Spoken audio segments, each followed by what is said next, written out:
Very good morning dear students. આપણે last લેક્ચરમાં આયનીય હાઇડ્રેટ ક્ષારીય હાઇડ્રેટ વિશેનો ટોપિક સ્ટાર્ટ કરેલો હતો. તેમાં આપણે ટોપિક નંબર 7 સુધીનું ટોપિક લર્ન કરેલો હતો. અમુક ટોપિક બાકી હતા જે આપણે આજના લેક્ચરમાં કમ્પ્લીટ કરશું અને સાથે સાથે આપણે ધાત્વીય હાઇડ્રેટ, આંતરાલીય હાઇડ્રેટ, જેને જ બિનતત્વ યુગ્મિતીય હાઇડ્રેટ કહેવાય તેના વિશેનો ટોપિક કવર કરશું. તો આયનીય હાઇડ્રેટ જેને જ આપણે શું કહીએ છીએ? ક્ષારીય હાઇડ્રેટ. આયનીય હાઇડ્રેટ જેને જ આપણે શું કહીએ છીએ? ક્ષારીય હાઇડ્રેટ. તેનું આપણે ટોપિક નંબર 8 સ્ટાર્ટ કરવાનું. તો આ પ્રકારના જે હાઇડ્રાઇટ જે છે, તો આ પ્રકારના હાઇડ્રાઇટ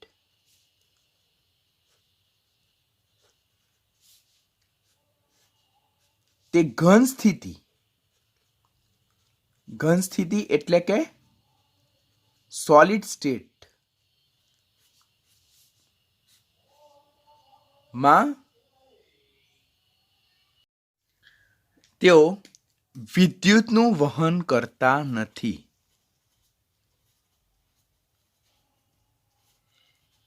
પોઈન્ટ સમજો. આ પ્રકારના હાઇડ્રાઇટ જે છે, કયા?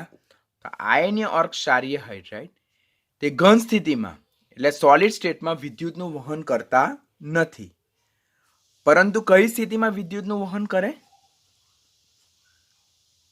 તો પિગલિત સ્થિતિ. પિગલિત સ્થિતિ જેને શું કહેવામાં આવે? Moulton state. તો મોલ્ટન સ્ટેટમાં તેઓ વિદ્યુતનું વહન કરે છે. એટલે આ પ્રકારના હાઇડ્રાઇટ જો ઘન સ્થિતિમાં હોય તો એ વિદ્યુતના અવાહક હોય, બરાબર. પરંતુ પિગલિત સ્થિતિમાં, પિગલિત સ્થિતિ એટલે પીગાડેલા હોય, મેલ્ટ કરેલા હોય, તો પિગલિત સ્થિતિમાં એ વિદ્યુતનું વહન કરે એટલે વિદ્યુતના સુવાહક હોય. તો આના બેઝ પરથી સ્ટેટમેન્ટ પૂછાય કે આયનીય ઓર ક્ષારીય હાઇડ્રાઇટ એ ઘન સ્થિતિમાં વિદ્યુતના અવાહક છે, પરંતુ પિગલિત સ્થિતિમાં વિદ્યુતના સુવાહક છે. તો વિધાન સાચું કે ખોટું? તો વિધાન સાચું. શા માટે ઘન સ્થિતિમાં એ વિદ્યુતનું વહન કરતા નથી? તો ઘન સ્થિતિમાં એટલે કે સ્ફટિક લેટાઇસમાં ધન આયન અને ઋણ આયન એકદમ કોમ્પેક્ટ રીતે અરેન્જ થયેલા હોય, તો તેમની વચ્ચે ઇલેક્ટ્રોન સરળતાથી મૂવેબલ નથી, માટે એમાંથી વિદ્યુતનું વહન થતું નથી. તો ઘન સ્થિતિમાં તેઓ વિદ્યુતનું વહન કરી શકતા નથી. એટલે એનું ઉદાહરણ જો આપણને આપે કે સોડિયમ હાઇડ્રાઇટ લેવામાં આવે અને આ જે સોડિયમ હાઇડ્રાઇટ છે તેનું આપણે સોલિડ સ્ટેટ લઈએ. આ સોડિયમ હાઇડ્રાઇટ એ આયનીય હાઇડ્રાઇટનું ઉદાહરણ છે. સોલિડ સ્ટેટમાં લઈએ. કેલ્શિયમ હાઇડ્રાઇટ લેવામાં આવે, તે સોલિડ સ્ટેટમાં લેવામાં આવે અને તેમનું શું કરવામાં આવે? વિદ્યુત વિભાજન કરવામાં આવે. વિદ્યુત વિભાજન એટલે જેને શું કહેવામાં આવે? ઇલેક્ટ્રોલાઇસિસ. વિદ્યુત વિભાજન એટલે ઇલેક્ટ્રોલાઇસિસ કરવામાં આવે તો આ પ્રક્રિયા શક્ય નથી. ગેટિંગ? કારણ કે અહીંયા સોડિયમ હાઇડ્રાઇટ અને કેલ્શિયમ હાઇડ્રાઇટ કઈ સ્થિતિમાં છે? ઘન સ્થિતિમાં છે. ઘન સ્થિતિમાં હોવાથી તેમનું વિદ્યુત વિભાજન ઓર ઇલેક્ટ્રોલાઇસિસની પ્રક્રિયા શક્ય નથી. પરંતુ જો હું તેમને મોલ્ટન સ્ટેટમાં લઈ જાઉં, મોલ્ટન સ્ટેટ એટલે પિગલિત અવસ્થામાં, જલીય દ્રાવણ સ્વરૂપે નહીં, ખાસ કાળજી રાખજો, જલીય દ્રાવણ સ્વરૂપે નહીં, પિગલિત સ્થિતિમાં આ સોડિયમ હાઇડ્રાઇટને પાણીમાં ઉમેરીને તેનું પાણીમાં બનાવેલા દ્રાવણનું વિદ્યુત વિભાજન કરવાનું નથી, કારણ કે એમ કરવાથી જે નીપજ જે મળવાની છે તે બદલાઈ જાય છે.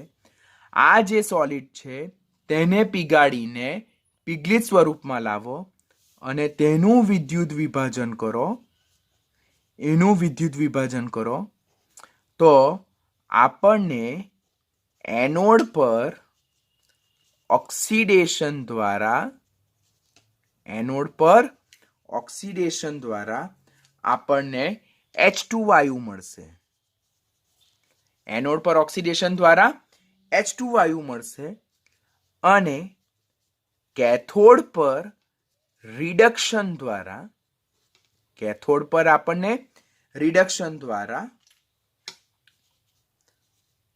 સોડિયમ ધાતુ પિગલિત સ્વરૂપમાં મળશે. ગેટિંગ?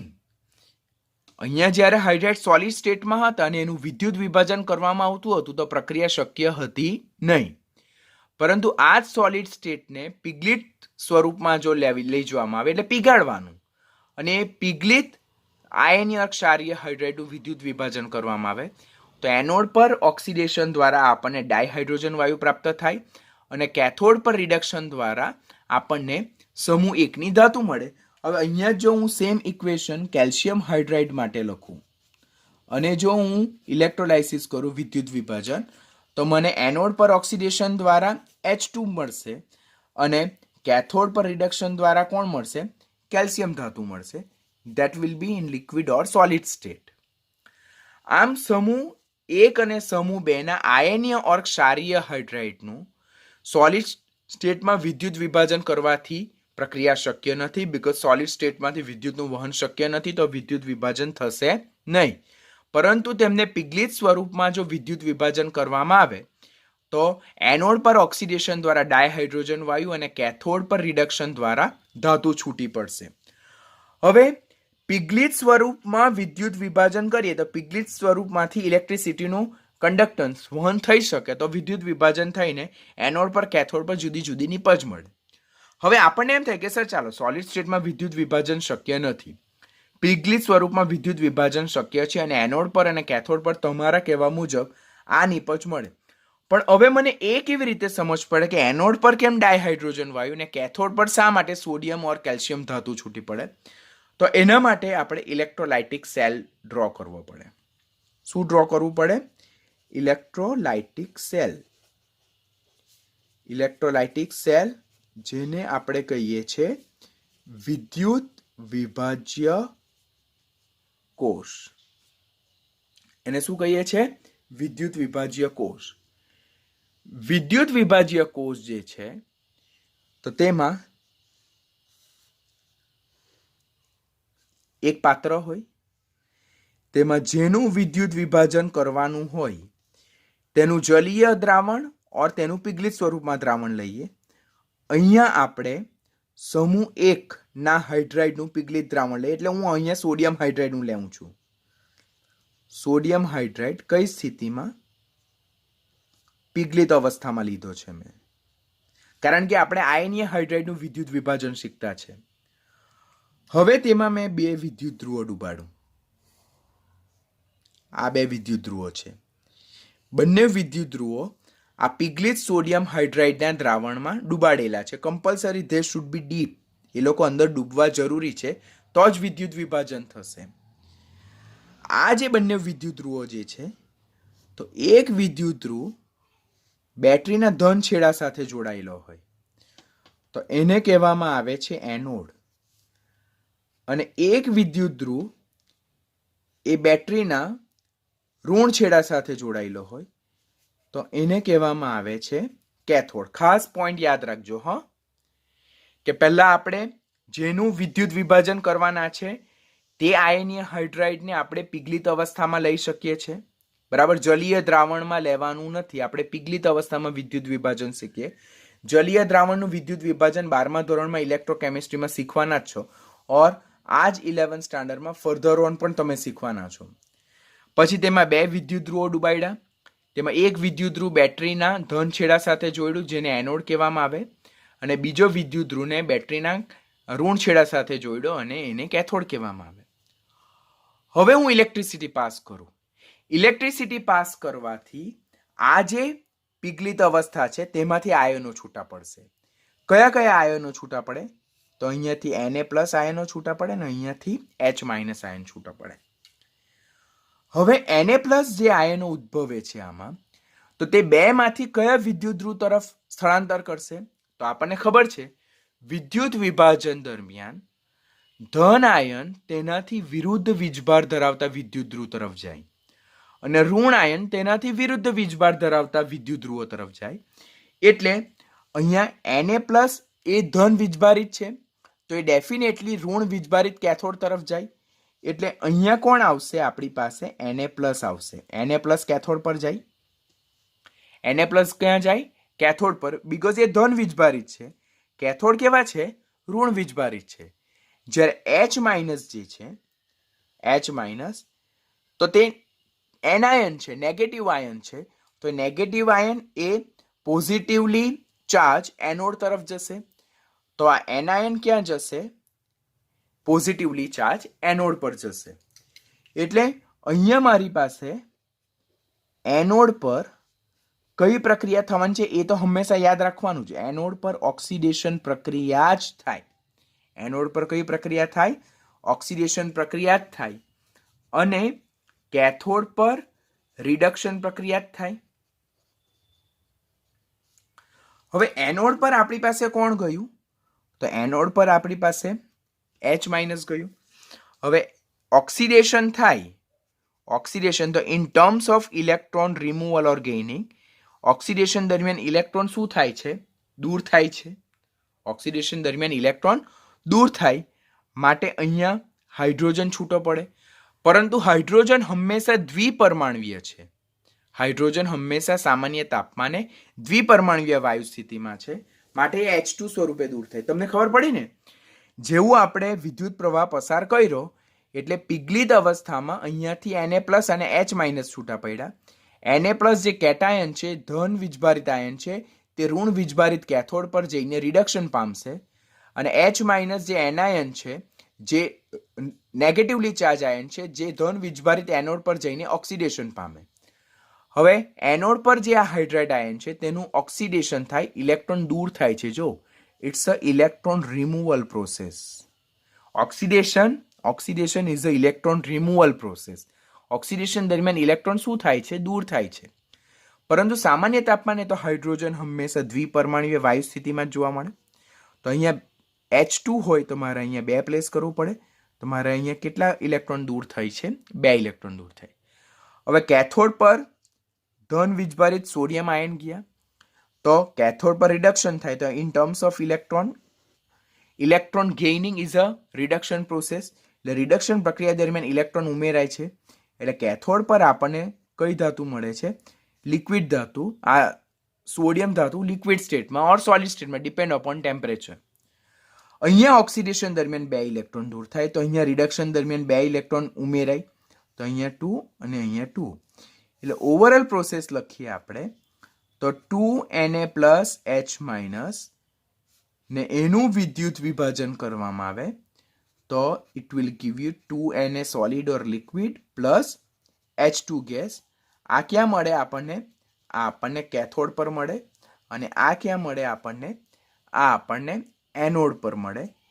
આ કેથોડ પર રિડક્શન દ્વારા મળે અને આ એનોડ પર આપણને ઓક્સિડેશન દ્વારા મળે. તો this is the overall electrolysis process for group 1 and group 2 hydride. This is very important concept. તો આ રીતે આપણે શીખવાનું. એનોડ પર ઓક્સિડેશન દ્વારા ડાયહાઇડ્રોજન વાયુ છૂટો પડે અને ઇલેક્ટ્રોન દૂર થાય છે. ઓક્સિડેશનને બીજું શું કહેવાય? આપણે ડી ઇલેક્ટ્રોનેશન પ્રીવિયસ યર પૂછાયેલું છે. અને રિડક્શન એટલે ઇલેક્ટ્રોનેશન.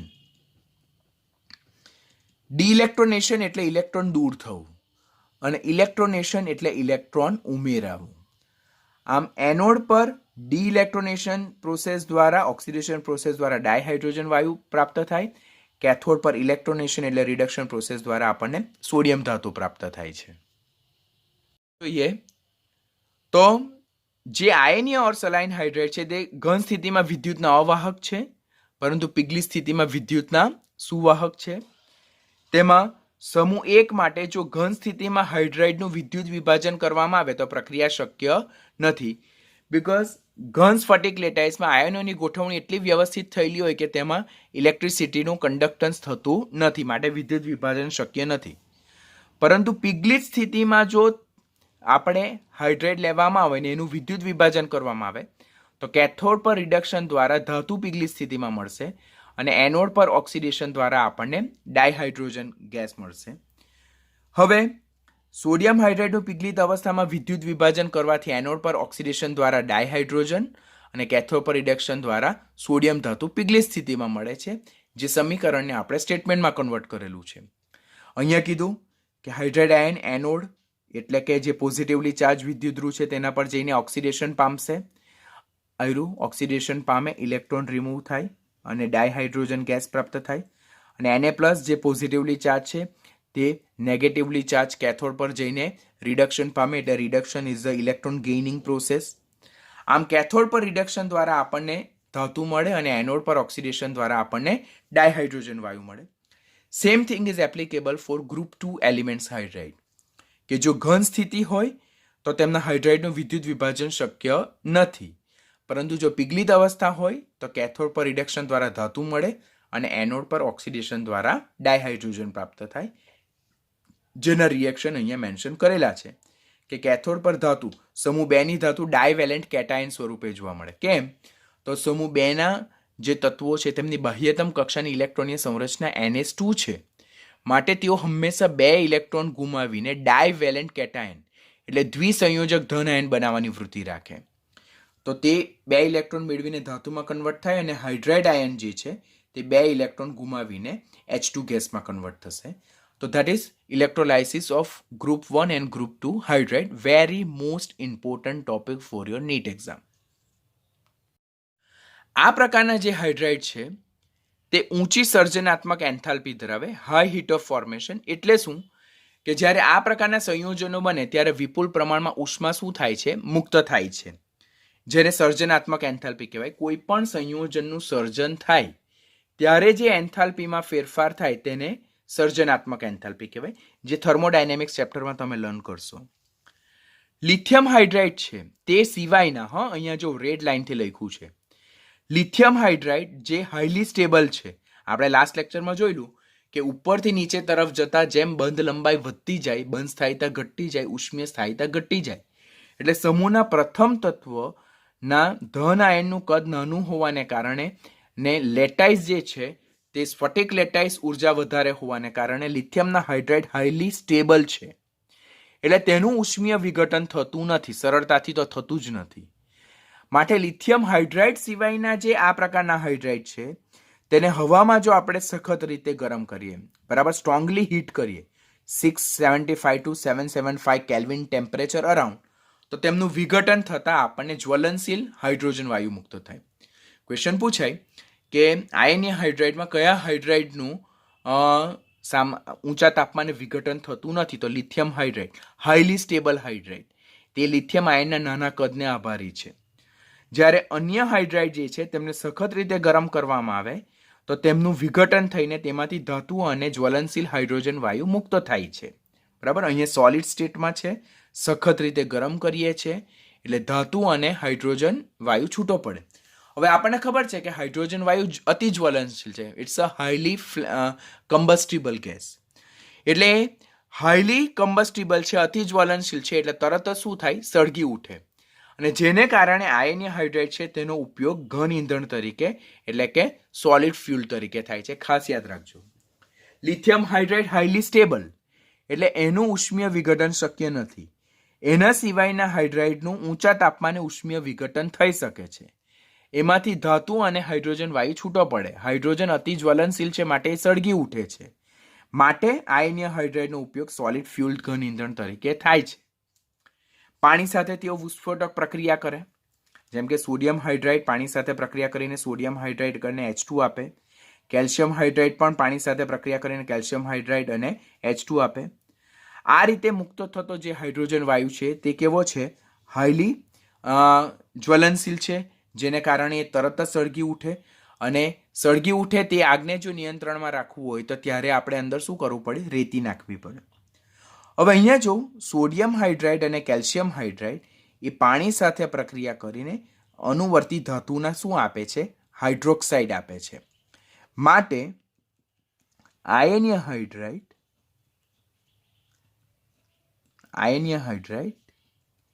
તે પ્રબળ બેઝિક છે.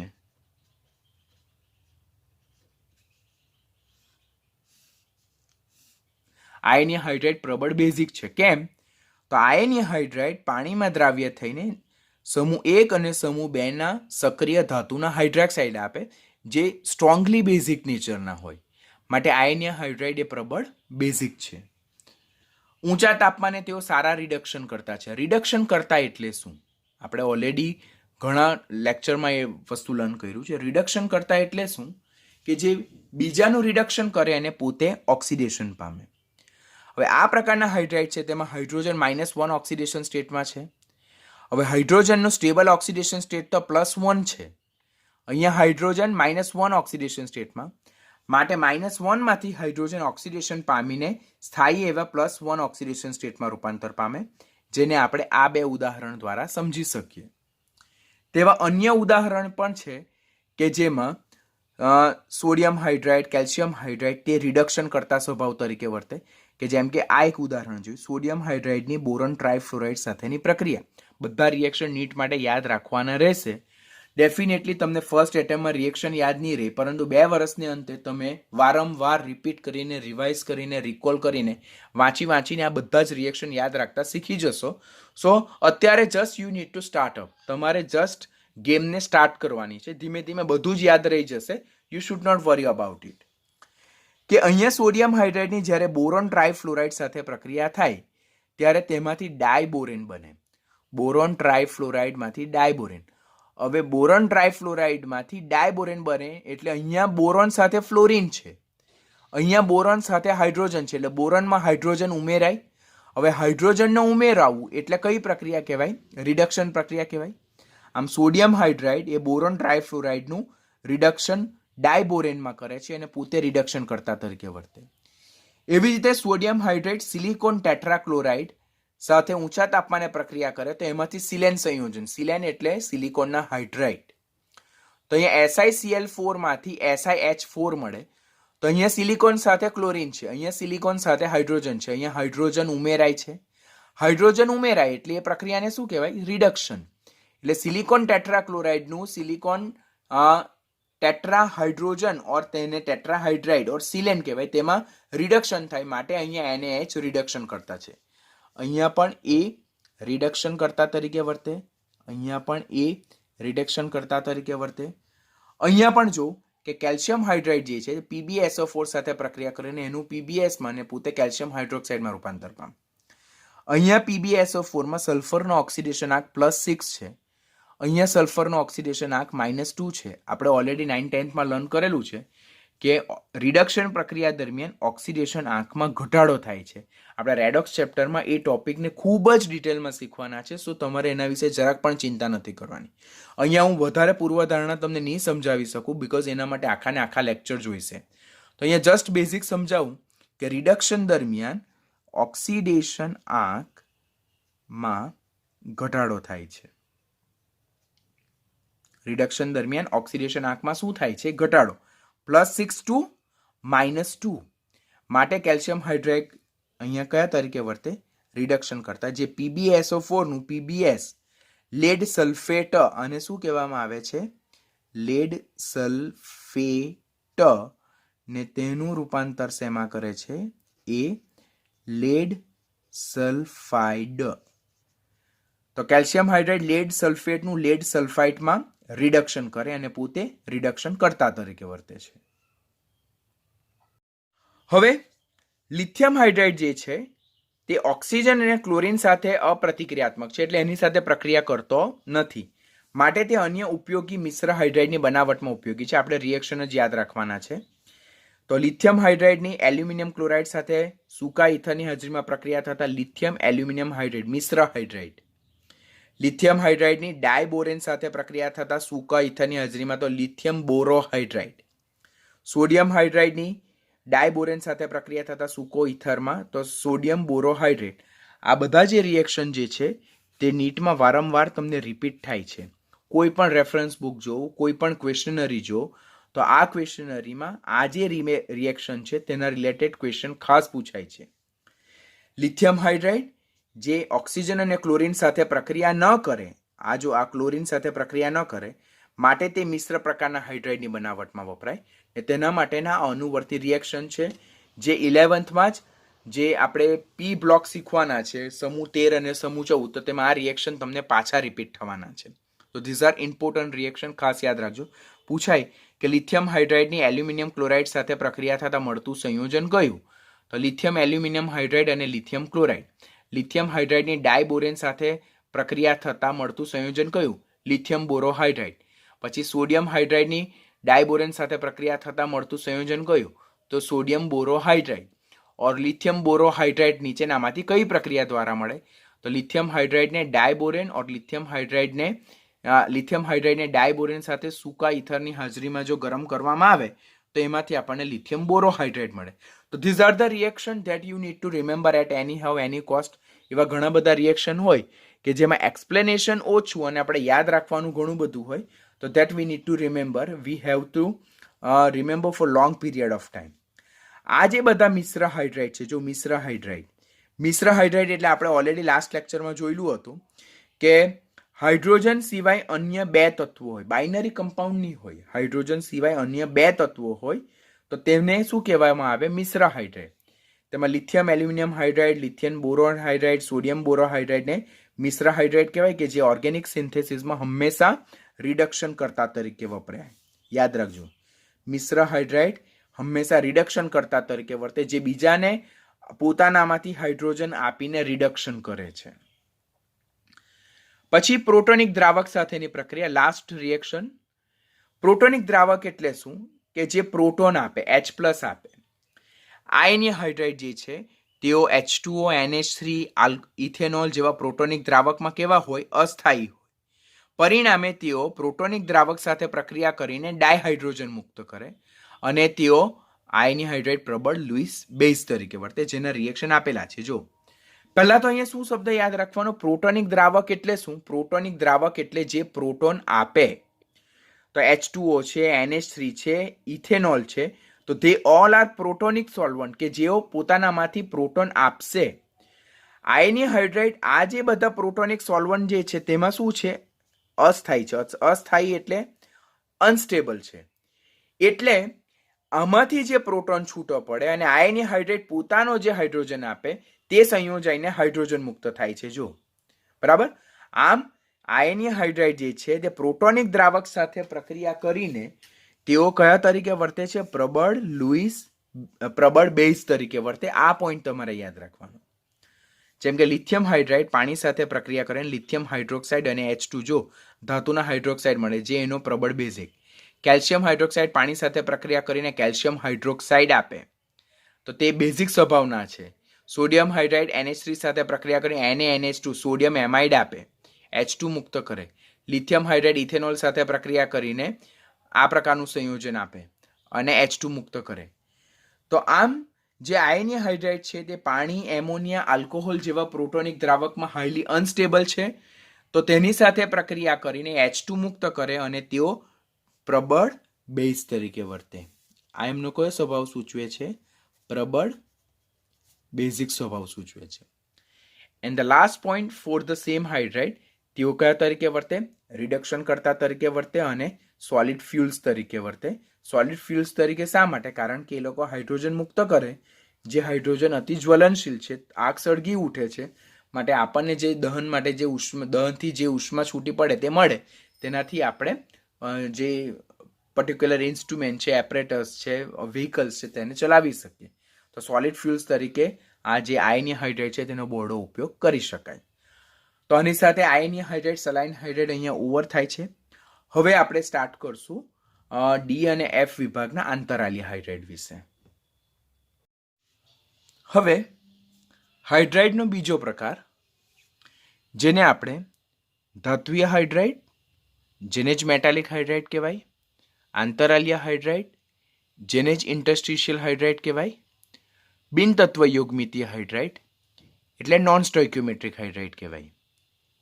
આપણે પહેલો હાઇડ્રાઇડનો જે પ્રકાર જોયો તેને આપણે આયનીય ઓર ક્ષારીય, આયોનિક ઓર સલાઇન હાઇડ્રાઇડ કહેતા હતા. હાઇડ્રાઇડનો સેકન્ડ જે પ્રકાર છે તેને ધાત્વીય, આંતરાલીય ઓર બિનતત્વ યોગમિતીય, જેને જ મેટાલિક, ઇન્ટરસ્ટિશિયલ ઓર નોન સ્ટોઇક્યોમેટ્રિક હાઇડ્રાઇડ કહેવાય. એટલે અહીંયા સિનોનિમ્સ તમારે ખાસ યાદ રાખવા પડશે સ્ટુડન્ટ્સ, કે ધાત્વીય હાઇડ્રાઇડને જ આંતરાલીય હાઇડ્રાઇડ કહેવાય અને આંતરાલીય હાઇડ્રાઇડને જ બિનતત્વ યોગમિતીય કહેવાય, મેટાલિકને જ ઇન્ટરસ્ટિશિયલ કહેવાય અને ઇન્ટરસ્ટિશિયલને જ નોન સ્ટોઇક્યોમેટ્રિક હાઇડ્રાઇડ કહેવાય. શા માટે તેમને આ પ્રકારના નામ અલોકેટ કરવામાં આવે તે આપણે લેટર ઓન જેમ જેમ થિયરી આગળ ચાલતી જાય છે તેમ તેમ હું સમજાવીશ તમને. પોઈન્ટ નંબર 1, ધાત્વીય હાઇડ્રાઇડ બનાવે કોણ? તો ધાત્વીય હાઇડ્રાઇડ બનાવવા પહેલાં આપણે જોઈ લીધું અગાડી આયનીય હાઇડ્રાઇડ કોણ બનાવે? તો એસ વિભાગના સમૂહ 1ના બધા તત્વો અને સમૂહ 2ના બકાસુર બેરિયમ, કેલ્શિયમ અને સ્ટ્રોન્શિયમ આયનીય હાઇડ્રાઇડ બનાવતા હતા. તો એ ચેપ્ટર આપણું ઓવર કે સમૂહ 1ના બધા જ તત્વો અને સમૂહ 2ના બકાસુર બેરિયમ, કેલ્શિયમ અને સ્ટ્રોન્શિયમ આયનીય હાઇડ્રાઇડ બનાવતા હતા, ક્ષારીય હાઇડ્રાઇડ બનાવતા હતા. તો धात्वीय, आंतरालीय और बिन तत्व युग्मितीय हाइड्राइड कया तत्वों रचे? तो डी विभागना मोटे भागना तत्व, બધા જ નહીં, ડી વિભાગના મોટે ભાગના તત્વો, જેમાં ડી વિભાગમાં કેટલા સમૂહનો સમાવેશ થાય? તો સમૂહ નંબર 3 થી લઈને સમૂહ નંબર 12. તો ડી વિભાગના સમૂહ 3, સમૂહ 4, સમૂહ 5, સમૂહ 6 માંથી ફક્ત ક્રોમિયમ, સમૂહ 10, સમૂહ 11 અને સમૂહ 12 ના તત્વો આ પ્રકારના હાઇડ્રાઇડ રચે છે. બરાબર. અને વધુમાં એફ વિભાગના તત્વો, તેઓ પણ હાઇડ્રોજન સાથે ગરમ કરતા આ પ્રકારના હાઇડ્રાઇડ આપે છે. એટલે પહેલો ક્વેશ્ચન તમારા માઇન્ડમાં શું ક્લિયર થવો જોઈએ કે જે હાઇડ્રાઇડના બીજો પ્રકાર છે તે કયા તત્વો હાઇડ્રાઇડ રચે? ધાત્વીય, આંતરાલીય और બિન તત્વ યુગ્મિતીય. તો એફ વિભાગના બધા જ તત્વો, ડી વિભાગમાં સમૂહ 3, 4, 5, છઠ્ઠામાં ફક્ત ક્રોમિયમ, સમૂહ નંબર 10, 11 અને 12 આટલા તત્વો હાઇડ્રોજન સાથે ગરમ કરતા ધાત્વીય પ્રકારના હાઇડ્રાઇડ રચે છે. સમૂહ 6 નું એકમાત્ર તત્વ ક્રોમિયમ જે છે તો તે ફક્ત ક્રોમિયમ હાઇડ્રાઇડ CrH પ્રકારનો હાઇડ્રાઇડ રચે. અહીંયાથી ક્વેશ્ચન પૂછાય કે પહેલો ક્વેશ્ચન પૂછાશે કયા તત્વો, કયા વિભાગના તત્વો, કયા સમૂહના તત્વો धात्वीय, आंतरालीय और बिन तत्व युग्मितीय हाइड्राइड रचे? तो मोटे भागे डी विभागना तत्वो, बराबर, એટલે ડી વિભાગમાં મોટે ભાગના તત્વો અને એફ વિભાગના તત્વો આ પ્રકારના હાઇડ્રાઇડ રચે. ડી વિભાગમાં સમૂહ નંબર 3, 4, 5, 6 માં ફક્ત ક્રોમિયમ, 10, 11 અને 12 આટલા સમૂહના તત્વો અને એફ વિભાગના બધા તત્વો હાઇડ્રોજન સાથે ગરમ કરતા આ પ્રકારના હાઇડ્રાઇડ રચી શકે છે. સમૂહ નંબર 16 જે છે તેનું એકમાત્ર તત્વ ક્રોમિયમ જે છે તો તે આ પ્રકારના હાઇડ્રાઇડ રચે અને તે પણ કયા પ્રકારનો? CrH પ્રકારનો. ક્વેશ્ચન પૂછાય છે, each and every line is important. સમૂહ નંબર 6 નું એકમાત્ર ક્રોમિયમ તત્વ આ પ્રકારના હાઇડ્રાઇડ રચે અને તે હાઇડ્રાઇડનું સૂત્ર શું છે? CrH. પછી એક હાઇડ્રાઇડ ગેપ, તે પોઈન્ટ પણ આપણે ખાસ યાદ રાખવાનો કે ડી વિભાગના જે તત્વો છે તેમાં આપણે જોયું 3, 4, 5, 6, 10, 11 અને 12, 7, 8, 9 આપણે નથી લખ્યું. તો આ જે ડી વિભાગના તત્વો જે છે તેમાં સમૂહ નંબર 7, સમૂહ નંબર 8 અને સમૂહ નંબર 9 તેઓ હાઇડ્રાઇડ બનાવતા નથી. એ એમનું ટિપિકલ બિહેવિયર છે, ટિપિકલ કેરેક્ટરિસ્ટિક છે. તો આ જે સમૂહ નંબર 9, 7 થી લઈને સમૂહ નંબર 9 સુધીના જે તત્વો છે તેને શું કહેવામાં આવે? હાઇડ્રાઇડ ગેપ કહેવામાં આવે છે. તો ક્વેશ્ચન અહીંયાથી પૂછાય કે હાઇડ્રાઇડ ગેપ નીચેનામાંથી કયા વિભાગમાં જોવા મળે? તો હાઇડ્રાઇડ ગેપ એ ડી વિભાગમાં જોવા મળે. કયા સમૂહના તત્વો હાઇડ્રાઇડ ગેપ રચે છે? તો 7, 8 અને 9 સમૂહના તત્વો કે જેઓ ડી વિભાગના તત્વો છે તો તેઓ હાઇડ્રાઇડ બનાવતા નથી, માટે તેને શું કહેવામાં આવે છે? હાઇડ્રાઇડ ગેપ કહેવામાં આવે છે. તો પહેલા આટલી જે 3 પોઈન્ટ છે તે આપણા માઇન્ડમાં કમ્પલસરી ક્લિયર થવું જોઈએ. પહેલો ક્વેશ્ચન, કયા તત્વો ધાત્વીય, આંતરાલીય और બિન તત્વ યુગ્મિતીય હાઇડ્રાઇડ રચે? તો ડી વિભાગના મોટે ભાગના તત્વો, તેમાં સમૂહ નંબર 3, 4, 5, છઠ્ઠામાં ફક્ત ક્રોમિયમ, 10, 11 અને 12 અને એફ વિભાગના તત્વો હાઇડ્રોજન સાથે ગરમ કરીને આ પ્રકારના હાઇડ્રાઇડ રચે. બીજો ક્વેશ્ચન, સમૂહ 6 નું કયું એકમાત્ર તત્વ ધાત્વીય હાઇડ્રાઇડ રચી શકે? તો તે ક્રોમિયમ. ક્રોમિયમના હાઇડ્રાઇડનું સૂત્ર શું? CrH. હાઇડ્રાઇડ ગેપ એટલે શું? તો ડી વિભાગમાં સમૂહ નંબર 7 થી લઈને સમૂહ નંબર 9 ના તત્વો તેઓ હાઇડ્રાઇડ બનાવતા નથી તો તેમને હાઇડ્રાઇડ ગેપ કહેવામાં આવે છે. તો these are the important concept જે આપણે ખાસ યાદ રાખવાના. પછી નવો પોઈન્ટ જો જોઈએ તો આ પ્રકારના જે હાઇડ્રાઇડ છે તો તેમના જે ગુણધર્મો છે તે તેમની જનક ધાતુ જેવા જ છે. બરાબર. એટલે પેરેન્ટ મેટલ, જનક ધાતુ એટલે અહીંયા શબ્દ આપણે પકડવાનો, જનક ધાતુ જેને પેરેન્ટ મેટલ કહેવામાં આવે. જનક ધાતુ એટલે શું કે જે ધાતુમાં આપણે હાઇડ્રોજન ઉમેરીને હાઇડ્રાઇડ બનાવીએ છીએ તો તે ધાતુને જનક ધાતુ કહેવામાં આવે. એટલે આ જે હાઇડ્રાઇડ છે તેના ગુણધર્મો જે ધાતુ માંથી બનાવવામાં આવે, જેમ કે ડી વિભાગની કોઈ ધાતુ ક્રોમિયમનો હાઇડ્રાઇડ CrH, તો CrH ના બધા ગુણધર્મો ક્રોમિયમ ધાતુને મળતા આવે. એટલે આ પ્રકારના જે હાઇડ્રાઇડ છે ધાત્વીય, આંતરાલીય और બિન તત્વ યોગમિતીય, તો તેમના ગુણધર્મો કોને મળતા આવે છે? તેમની જનક ધાતુને મળતા આવતા હોય છે. માટે તેમને કેવા હાઇડ્રાઇડ કહેવામાં આવે છે? ધાત્વીય હાઇડ્રાઇડ. ડી વિભાગ અને F વિભાગના તત્વોના હાઇડ્રાઇડના ગુણધર્મો તેમની ધાતુ, જનક ધાતુ એટલે જે ધાતુમાંથી તેમને મેળવવામાં આવે તેના જેવા જ હોય, માટે તેમને ધાત્વીય હાઇડ્રાઇડ કહેવાય. એક્ઝામ્પલ તરીકે, ધાતુની જેમ તેઓ સખત છે, તેઓ વિદ્યુતનું વહન કરે છે, પરંતુ તેમની કાર્યક્ષમતા જનક ધાતુ જેટલી હોતી નથી. તેઓ પણ મેટાલિક ક્લસ્ટર ધરાવે, ધાત્વીય ચળકાટ ધરાવે, તેઓ પણ મેગ્નેટિક પ્રોપર્ટી એટલે કે ચુંબકીય ગુણધર્મ ધરાવે છે. તો જે ધાત્વીય હાઇડ્રાઇડ છે તેમને ધાત્વીય હાઇડ્રાઇડ શા માટે કહેવામાં આવે? બીકોઝ આ હાઇડ્રાઇડના ગુણધર્મો મોટે ભાગે તેમની જનક ધાતુના જેવા સિમિલર હોય છે. જેમ કે જનક ધાતુની જેમ જ તેઓ હાર્ડ છે, જનક ધાતુની જેમ જ તેઓ ગુડ કંડક્ટર ઓફ ઇલેક્ટ્રિસિટી છે, પણ તેમની કંડક્ટિવિટી જે છે, પ્રોપર્ટી ઇલેક્ટ્રિસિટીનું એટલે વિદ્યુતનું વહન કરવાની ક્ષમતા જનક ધાતુ કરતાં ઓછી છે. તેઓ પણ જનક ધાતુની જેમ મેટાલિક ક્લસ્ટર ધરાવે, જનક ધાતુની જેમ મેગ્નેટિક પ્રોપર્ટી ધરાવે. માટે આ હાઇડ્રાઇડને આપણે ધાત્વીય હાઇડ્રાઇડ કહીએ, because their properties are resemblant to the parent metal. જે ધાતુમાંથી તેમને મેળવવામાં આવે તેમના જેવા એમના ગુણધર્મો છે, માટે તેમને ધાત્વીય હાઇડ્રાઇડ કહેવામાં આવે. આ પ્રકારના જે હાઇડ્રાઇડ જે છે તો તેમની ઘનતા જે છે તો તે જનક ધાતુ કરતાં કેવી છે? ઓછી છે. આપણે આયનીય હાઇડ્રાઇડ લાસ્ટમાં જોયેલું હતું. આયનીય હાઇડ્રાઇડ, તો આયનીય હાઇડ્રાઇડમાં શું હતું કે આયનીય હાઇડ્રાઇડની જે ઘનતા જે છે તે જનક ધાતુ કરતાં વધારે જોવા મળતી હતી, પરંતુ આ પ્રકારના હાઇડ્રાઇડમાં ઘનતા જે છે તો તે જનક ધાતુ કરતાં આ હાઇડ્રાઇડની ઘનતા કેવી જોવા મળે? ઓછી જોવા મળે. પોઈન્ટ હંમેશા જે મેઇન વસ્તુ છે તે યાદ રાખવાની કે આ પ્રકારના હાઇડ્રાઇડની ઘનતા જનક ધાતુ કરતાં કેવી જોવા મળે? ઓછી જોવા મળે. તો રીઝન બિહાઇન્ડ વોટ? તો રીઝન આપણે રીડ કરીએ તે પહેલાં આપણે ફિગર આઉટ જોઈએ કે આ જનક ધાતુનું લેટાઇસ છે, એટલે ડી ઓર F વિભાગના જે ધાતુ જે છે તો એ ધાતુ સ્ફટિક લેટાઇસ છે, જેમની વચ્ચે આ જે ધાતુ પરમાણુ આ રીતે એકબીજા સાથે ક્લોઝ અરેન્જમેન્ટમાં પેક થયેલા છે, જેમની વચ્ચે આંતરાલીય છિદ્ર છે. આપણને દેખાય છે આંતરાલીય છિદ્ર, જેને ઇન્ટરસ્ટિશિયલ વોઇડ સ્પેસ કહેવામાં આવે. નાના કદનો હાઇડ્રાઇડ આયન આ જે આંતરાલીય છિદ્રમાં સમાય છે તો ત્યારે જો એનું કદ આની સાપેક્ષમાં વધી ગયું છે. જો આ તો મેં અહીંયા 1, 2, 3 અને 4 લીધા છે, અહીંયા મેં 3 લીધા છે, તો આપણે એક બીજું એડ કરી દઈએ.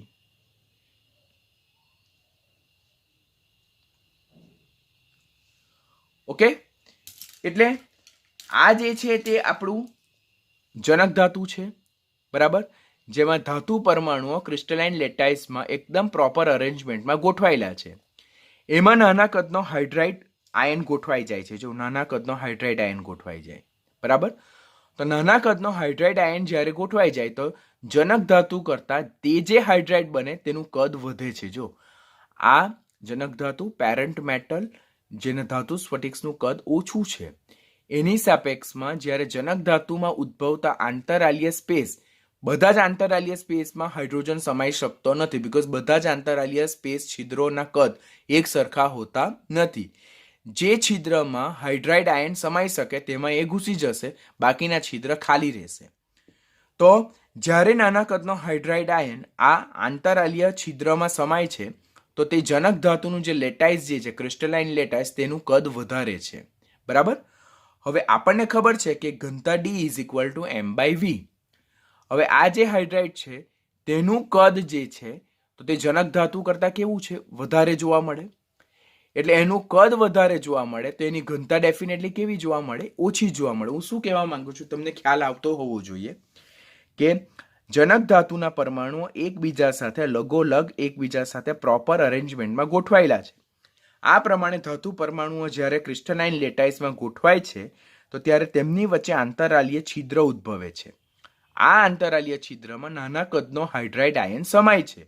બધા જ છિદ્રોમાં નથી સમાઈ શકતો, નથી સમાતો, કારણ કે બધા જ છિદ્રોના કદ એક સરખા હોતા નથી. આંતરાલીય છિદ્રો એટલે કે પરમાણુ વચ્ચે ઉદ્ભવતી ખાલી જગ્યા, જેને આંતરાલીય છિદ્ર કહેવાય. હવે નાના કદનો હાઇડ્રાઇડ આયન જ્યારે આંતરાલીય છિદ્રોમાં સમાય ત્યારે જે ધાત્વીય હાઇડ્રાઇડ બને તેનું કદ જનક ધાતુ કરતાં વધારે જોવા મળે. હવે કદ વધારે જોવા મળે તો ઘનતા ડેફિનેટલી કેવી જોવા મળે છે? ઓછી જોવા મળે છે. આમ જે ધાત્વીય હાઇડ્રાઇડ છે તેની ઘનતા જનક ધાતુ કરતાં કેવી જોવા મળે? ઓછી જોવા મળે. તેનું રીઝન શું? કે ધાતુના સ્ફટિક લેટાઇસમાં જ્યારે હાઇડ્રોજનનું ઉમેરાવાથી એટલે ઇન્ક્લુઝન થાય ત્યારે ધાતુ હાઇડ્રાઇડનું કદ શું થાય છે? વધે છે. માટે ધાતુ હાઇડ્રાઇડની ઘનતા શું થાય છે? ઘટે છે.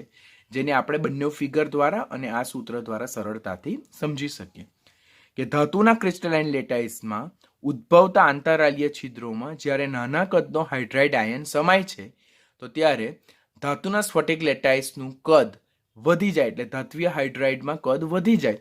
કદ વધી જાય તો કદ અને ઘનતા એકબીજાના વ્યસ્ત પ્રમાણમાં છે, ઇન્વર્સલી પ્રપોર્શનલ રિલેશનમાં છે. માટે ધાત્વીય હાઇડ્રાઇડનું કદ વધી જાય તો એની ઘનતા કેવી થઈ જશે? ઘટી જશે. પરિણામે ધાત્વીય હાઇડ્રાઇડ કરતાં જે પેરેન્ટ મેટલ છે તેની ઘનતા કેવી જોવા મળે? વધારે જોવા મળે. બીકોઝ પેરેન્ટ મેટલનું કદ જે છે તે કેવું છે? ઓછું જોવા મળે છે. અગાઉ એવું વિચારવામાં આવતું હતું કે આ પ્રકારના જે હાઇડ્રાઇડ સંયોજનો છે તેમાં જ્યારે હાઇડ્રોજન એ ધાતુના જે આંતરાલીય સ્પેસમાં જ્યારે સ્થાન મેળવે ત્યારે આ પ્રકારના હાઇડ્રાઇડમાં કોઈ પણ પ્રકારના ફેરફાર થતા નથી. બરાબર? એટલે કોઈ પણ પ્રકારના ફેરફાર વિનાની વિકૃતિ ઉત્પન્ન થાય છે. માટે તેમને શું કહેવાય? આંતરાલીય હાઇડ્રાઇડ. નામ જો આંતરાલીય હાઇડ્રાઇડ. શા માટે આંતરાલીય હાઇડ્રાઇડ કહેવાય? તો ધાતુ પરમાણુ જ્યારે ગોઠવાય, આ ધાતુ પરમાણુ આ રીતે ક્રિસ્ટલાઇન લેટાઇસમાં ગોઠવાય છે. તો જ્યારે સમાન કદના ધાતુ પરમાણુઓ આ રીતે ક્રિસ્ટલાઇન લેટાઇસમાં ગોઠવાય તો તેમને વચ્ચે અમુક છિદ્રો ખાલી રહી જાય. આ છિદ્રોને આપણે શું કહીએ છીએ? આંતરાલીય છિદ્ર. એને આપણે શું કહીએ છીએ? આંતરાલીય છિદ્ર. આ આંતરાલીય છિદ્ર જે છે તેમાં કોણ સમાય છે? હાઇડ્રોજન સમાય છે. એમાં કોણ સમાય છે? હાઇડ્રાઇડ આયન સમાય છે. પરિણામે આ પ્રકારના હાઇડ્રાઇડને શું કહેવામાં આવે છે? આંતરાલીય હાઇડ્રાઇડ. તો ધાત્વીય હાઇડ્રાઇડને શા માટે ધાત્વીય હાઇડ્રાઇડ કહેવામાં આવે? બીકોઝ તેમના ઘણા ખરા ગુણધર્મો જનક ધાતુને મળતા આવે. આ પ્રકારના હાઇડ્રાઇડને શા માટે આંતરાલીય હાઇડ્રાઇડ કહેવામાં આવે? કારણ કે પહેલાં એવું બિલીવ કરવામાં આવતું હતું કે આ જે ડી અને એફ વિભાગની ધાતુના પરમાણુઓ જ્યારે ગોઠવાય તો તેમની ગોઠવણી દરમિયાન જે આંતરાલીય છિદ્ર ઉદ્ભવે તો તે આંતરાલીય છિદ્રમાં નાના કદનો હાઇડ્રાઇડ આયન સમાઈ જાય છે, કોઈ પણ પ્રકારના ફેરફાર વિનાની વિકૃતિ ઉત્પન્ન કરીને. માટે આ પ્રકારના હાઇડ્રાઇડને આંતરાલીય હાઇડ્રાઇડ કહેવાય.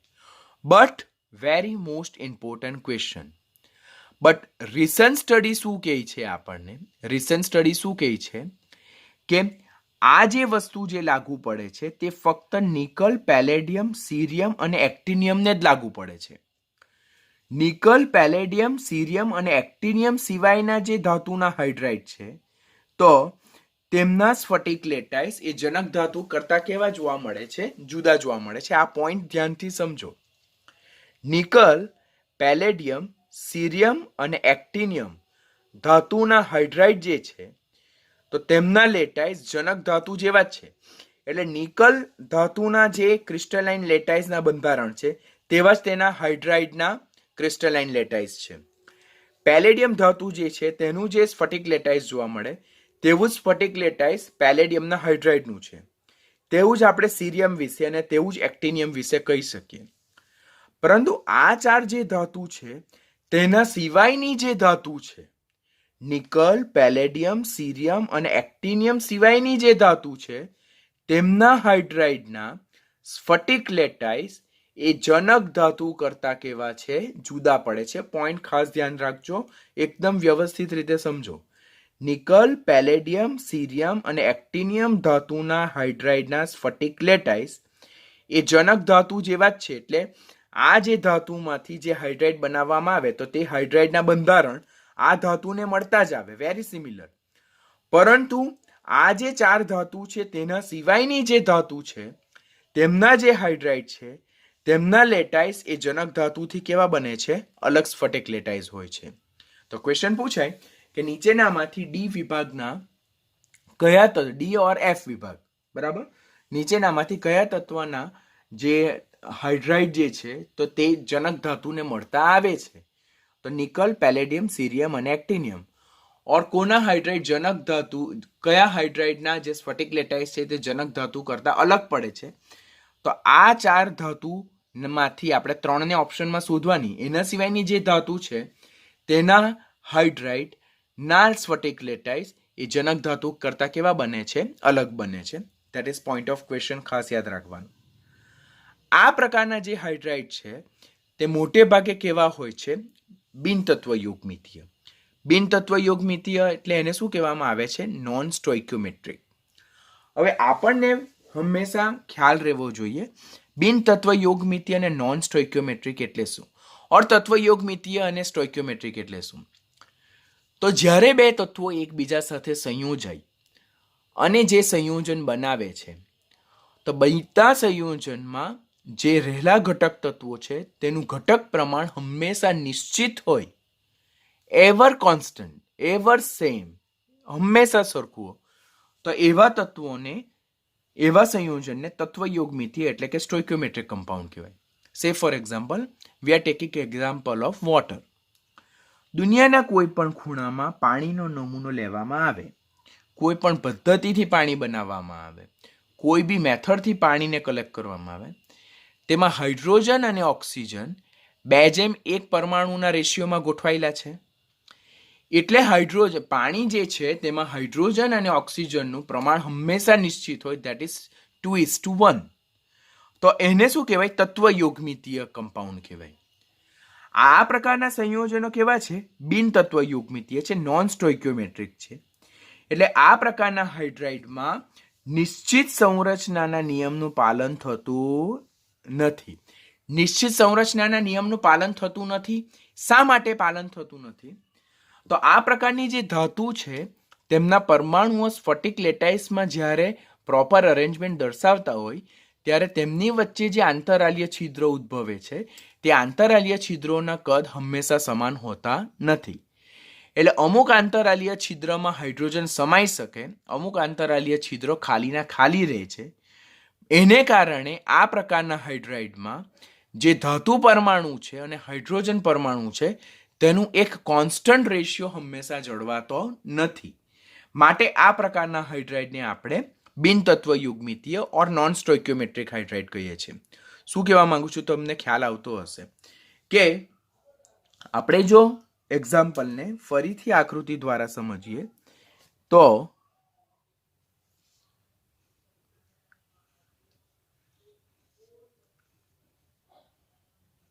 આ ધાતુ પરમાણુ,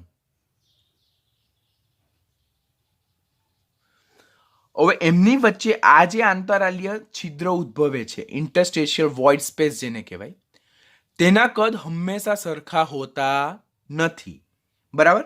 in sometimes it may be same, in sometimes it may not be same.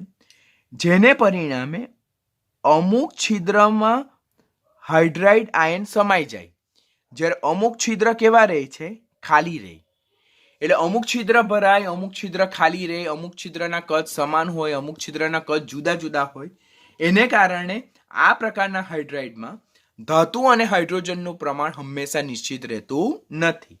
એટલે law of fix proportion, law of constant proportion, નિશ્ચિત સંરચનાના નિયમનું પાલન અહીંયા થતું નથી. માટે આ પ્રકારના હાઇડ્રાઇડને બિનતત્વ યોગમિતીય ઓર નોન સ્ટોઇક્યોમેટ્રિક હાઇડ્રાઇડ કહેવાય. જેમ કે અહીંયા જો કે લેન્થેનમના હાઇડ્રાઇડ છે તો 2.87 ફ્રેક્શનમાં હાઇડ્રોજનનું પ્રમાણ. પછી વાયબી જે છે તેના હાઇડ્રાઇડમાં 2.55, ટિટેનિયમના હાઇડ્રાઇડ 1.5 to 1.8 પ્રમાણમાં હાઇડ્રોજન ધરાવે. તો દેટ મીન્સ અહીંયા હાઇડ્રોજનનું પ્રમાણ ફિક્સ નહીં મળે, 1.5 to 1.8 જુદું જુદું પ્રમાણ જોવા મળે. માટે આ પ્રકારના હાઇડ્રાઇડને બિનતત્વ યુગ્મિતીય નોન સ્ટોઇક્યોમેટ્રિક હાઇડ્રાઇડ કહેવાય. અહીંયાથી ક્વેશ્ચન પૂછાય કે નીચેનામાંથી કયા વિભાગના તત્વો ના હાઇડ્રાઇડ બિન તત્વ યુગ્મિતીય છે. તો ડી અને એફ વિભાગના તત્વો. ડી અને એફ વિભાગના તત્વો હંમેશા મોટે ભાગે નોન સ્ટોઇકિયોમેટ્રિક પ્રકારના હાઇડ્રાઇડ રચે. તેનું વેલિડ રીઝન મેં તમને અત્યારે સમજાવ્યું. આ પ્રકારના જે હાઇડ્રાઇડ છે તો તેમને મિશ્ર ધાતુ ઓર એનું હાઇડ્રોજનનું ધાતુમાં બનાવેલ આંતરાલ્ય ઘન દ્રાવણ તરીકે રિફર કરવામાં આવે છે, જે આપણે યાદ રાખવાનું. આ પ્રકારના હાઇડ્રાઇડ એ મિશ્ર ધાતુ તરીકે પણ કન્સિડર કરવામાં આવે ઓર હાઇડ્રોજનનું ધાતુમાં બનાવેલ આંતરાલ્ય ઘન દ્રાવણ તરીકે પણ રિફર કરવામાં આવે, જે તમને 12મા ધોરણમાં ડી અને એફ વિભાગમાં વધારે પોઈન્ટ ક્લિયર થશે. Last question, that is uses, ઉપયોગો. આંતરાલ્ય હાઇડ્રાઇડ જે છે તેમાં ધાતુ તેમની સપાટી પર વિપુલ પ્રમાણમાં હાઇડ્રોજનનું અધિશોષણ જેને કહેવામાં આવે એડઝોર્પ્શન કરવાનો ગુણધર્મ ધરાવે, જે ગુણધર્મને ઓક્લુઝન પ્રોપર્ટી કહેવાય. ખાસ યાદ રાખજો, નીટ માટેનું ઇમ્પોર્ટન્ટ ક્વેશ્ચન છે. જેઈમાં આના બેઝ પર ઓલરેડી ક્વેશ્ચન પૂછાયેલો છે, નીટમાં પણ આના બેઝ પર ક્વેશ્ચન પૂછાયેલો છે, તો કાળજી રાખવાની.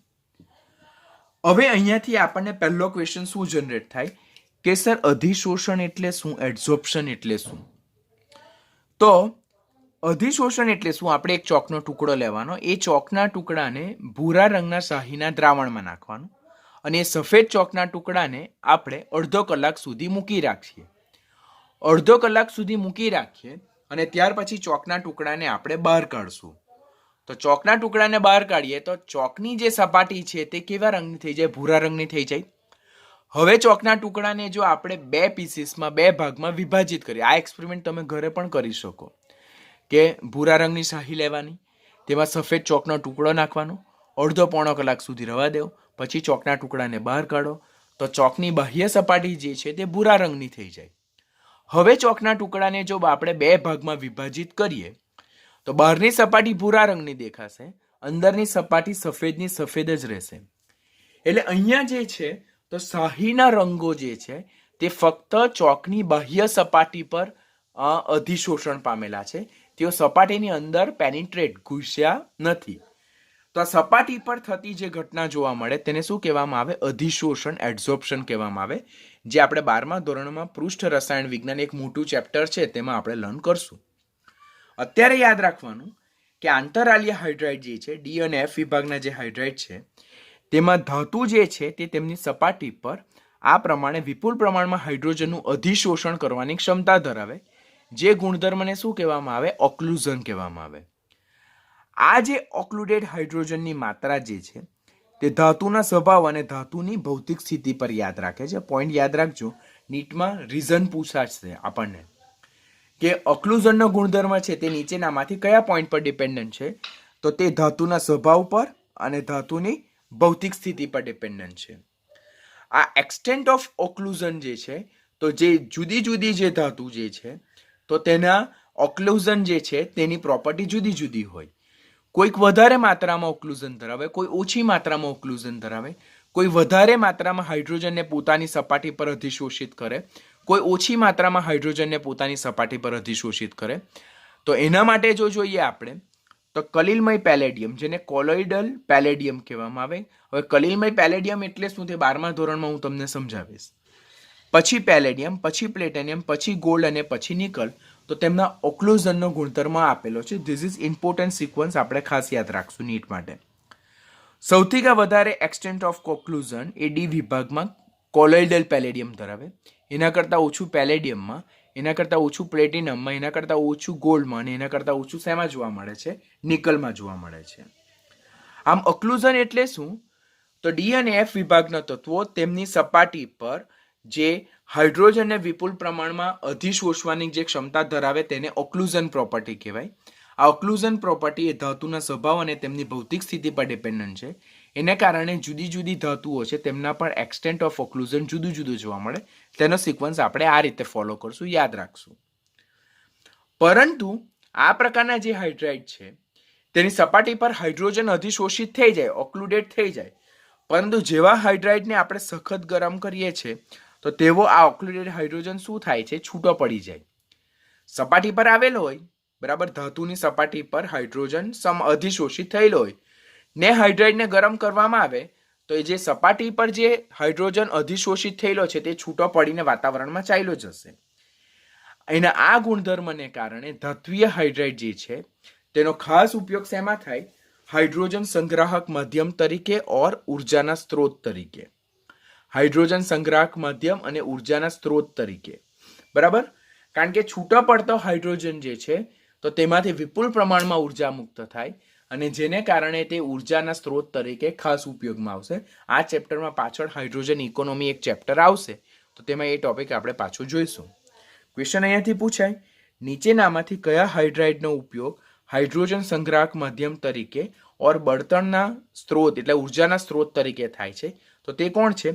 ધાત્વીય હાઇડ્રાઇડ, કે જેમની હાઇડ્રોજનને અધિશોષિત કરવાની, સંગ્રહ કરવાની અને હાઇડ્રોજનને મુક્ત કરવાની એની પાસે વિશિષ્ટ લાક્ષણિકતા છે, માટે તેનો ઉપયોગ હાઇડ્રોજન સંગ્રાહક માધ્યમ ઓર ઉર્જા સ્ત્રોત તરીકે કરવામાં આવે છે. વધુમાં નિકલ, પેલેડિયમ અને પ્લેટિનમ જેવી ધાતુઓ કે જે વિપુલ પ્રમાણમાં હાઇડ્રોજનનું અધિશોષણ કરી શકે છે તો તે ઉદ્દીપકીય હાઇડ્રોજનેશન ઓર ઉદ્દીપકીય રિડક્શન પ્રક્રિયામાં ખાસ ઉપયોગી છે. These are very important point. આપણે 11મા અને 12મા ધોરણમાં એવા ઘણા બધા ઓર્ગેનિક અને ઇનઓર્ગેનિક કેમિસ્ટ્રીના રિએક્શન જોઈશું કે જેમાં નિકલ છે, પેલેડિયમ છે અને પ્લેટિનમ જે છે તો તે કેટાલિસ્ટ તરીકે, કેટાલિસ્ટ એટલે કે ઉદ્દીપક તરીકે ખાસ ઉપયોગી છે. ઉદ્દીપક ઓર કેટાલિસ્ટનું કાર્ય શું? રાસાયણિક પ્રક્રિયાનો વેગને વધારવાનું છે. ઉદ્દીપક ઓર કેટાલિસ્ટનું કાર્ય શું છે? રાસાયણિક પ્રક્રિયાના વેગને વધારવાનું છે. તો નિકલ, પેલેડિયમ અને પ્લેટિનમ કે જે વિપુલ પ્રમાણમાં હાઇડ્રોજનનું અધિશોષણ કરી શકે છે, માટે તેઓ જે ઘણી બધી રાસાયણિક પ્રક્રિયામાં ઉદ્દીપકીય રિડક્શન ઓર ઉદ્દીપકીય હાઇડ્રોજનેશન પ્રક્રિયામાં અગત્યનો ભાગ ભજવે. એટલે તેઓ રાસાયણિક પ્રક્રિયાનો વેગ વધારવામાં એટલે પ્રક્રિયાને ઝડપી બનાવવા, વેગીલી બનાવવામાં તેમનો અગત્યનો ભાગ ભજવે છે. તો આજના લેક્ચરમાં આપણે જે આપણું આયનીય હાઇડ્રેટ, સલાઇન હાઇડ્રેટ છે તેનો રિમેનિંગ ટોપિક કવર કર્યો અને સાથે સાથે ધાત્વીય ઓર આંતરાલીય હાઇડ્રેટ ટોપિક કમ્પ્લીટ કર્યો. અહીંયા હું લેક્ચરને અહીંયા વાઇન્ડ અપ કરું છું. આજના લેક્ચરમાં આટલું કરવાનું. થોડું થોડું કરતા જઈએ, ખૂબ જ વ્યવસ્થિત રીતે કરતા જઈએ, જેથી આપણને કોઈ પણ જાતની ડિફિકલ્ટી જનરેટ ન થાય અને આપણો ટોપિક એકદમ પરફેક્ટલી ક્લિયર થતો જાય. કારણ કે થિયરી તમારી જેટલી પરફેક્ટ હશે, એના કન્સેપ્ટ જેટલા પરફેક્ટ હશે તેટલું જ એમસીક્યુ સોલ્વ કરવામાં તમને ખૂબ સરળતા રહે. જો થિયરી કાચી રહી જશે તો ડેફિનેટલી એમસીક્યુ સોલ્વ કરવાનું આપણને ટફ રહેશે. માટે ડુ ઇટ વેરી વેલ, જેથી આપણે એમસીક્યુને સારી રીતે સોલ્વ કરી શકીએ.